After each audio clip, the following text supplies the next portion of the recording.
Bah, une église verte, je comprends pas trop le principe parce que pour moi, une église, qu'elle soit verte ou non, enfin, je vois pas le problème qu'elle peut avoir avec l'écologie.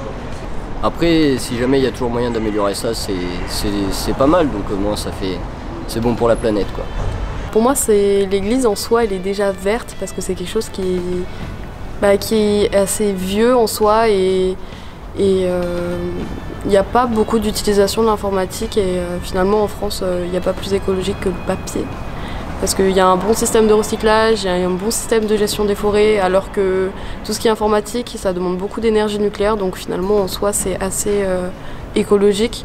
Après, si l'Église elle veut vraiment avoir une empreinte écologique, je pense que le catéchisme, où ils ont quand même pas mal d'enfants, ouais, les toucher avec l'écologie, je pense que c'est assez important de faire une éducation écologique assez tôt, parce que on voit encore plein d'enfants qui jettent des papiers par terre sous les yeux de leurs parents, donc je pense que ça pourrait être important, quoi.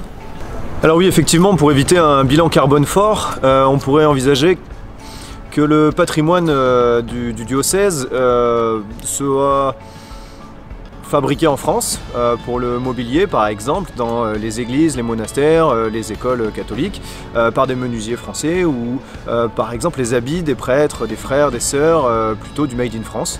Voilà, on évite le bilan carbone de Chine par exemple. On pourrait même pousser un petit peu plus loin avec des cercueils biodégradables, pourquoi pas. Voilà, deux idées comme ça à réfléchir pour le 21e siècle.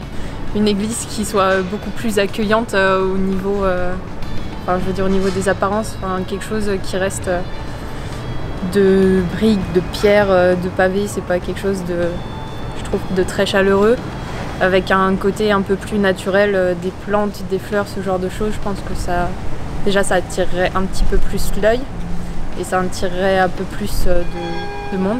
Pour moi, une église verte, ce serait une église qui serait autosuffisante, par exemple au niveau des cultures. Par exemple, créer peut-être un potager dans la structure de l'église ou essayer de faire tout soi-même. Donc essayer de créer des systèmes qui permettraient à l'église en fait de subvenir elle-même à ses besoins.